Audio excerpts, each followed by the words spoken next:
महाकुंभ में जिधर भी नजर दौड़ाओ तो नागा सन्यासी, धोने की आग और भभूत से सजे साधु दिखते हैं। लेकिन इसी महाकुंभ में एक अखाड़ा ऐसा भी है जहाँ ये सब वर्जित है। ये है निर्मल अखाड़ा, जहाँ नागा सन्यासियों को प्रवेश तक की अनुमति नहीं। यहाँ हर संत केशधारी होता है, कुर्ते पैजामे या नीले बाने में दिखता है और हाथ में होती है एक कृपाण जो उनकी पहचान है। बाकी अखाड़ों से ये इतना अलग क्यों है? अखाड़ों की कहानी सीरीज के इस एपिसोड में जानते हैं श्री पंचायती निर्मल अखाड़े की पूरी कहानी।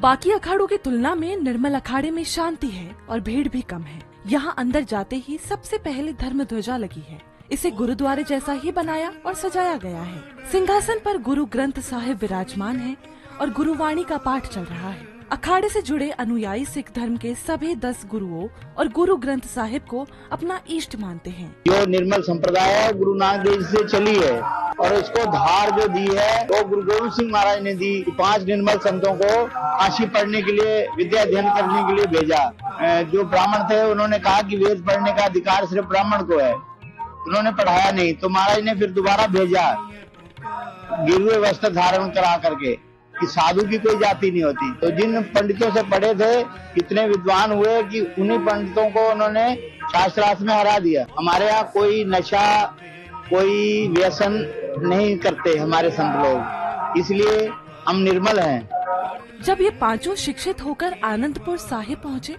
तो इन्हें निर्मल की उपाधि दी गई। माना जाता है 18वीं शताब्दी के अंत में हरिद्वार कुंभ में निर्मल अखाड़े के सिख संत पहुँचे और घाटों पर कब्जा कर लिया।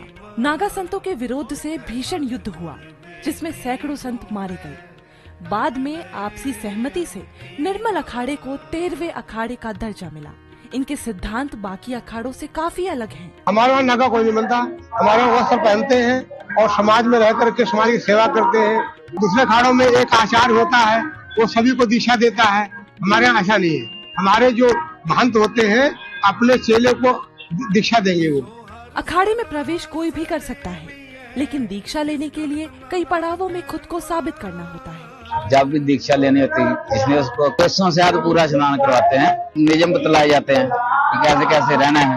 आज गुरु नानक देव महाराज जी ने जो सिद्धांत हमें दिया है, जो उनका उपदेश है, उन्हीं को फॉलो करते हैं। कीर्तन करो, नाम जपो, बांट सको। और निर्मल संप्रदाय में अमृत की परंपरा भी है और चरणामृत की परंपरा है। कुंभ में निर्मल अखाड़ा के संतों के आगमन को जखीरा कहा जाता है। यहाँ महंत, कोठारी, संत समेत अन्य प्रमुख पदों की जिम्मेदारी उन्हीं तपस्वियों को दी जाती है जिनके पास शास्त्री और ज्ञानी दोनों की डिग्री हो। अखाड़े में करीब 2500 महात्मा हैं। मनीषा भल्ला, दैनिक भास्कर, प्रयागराज।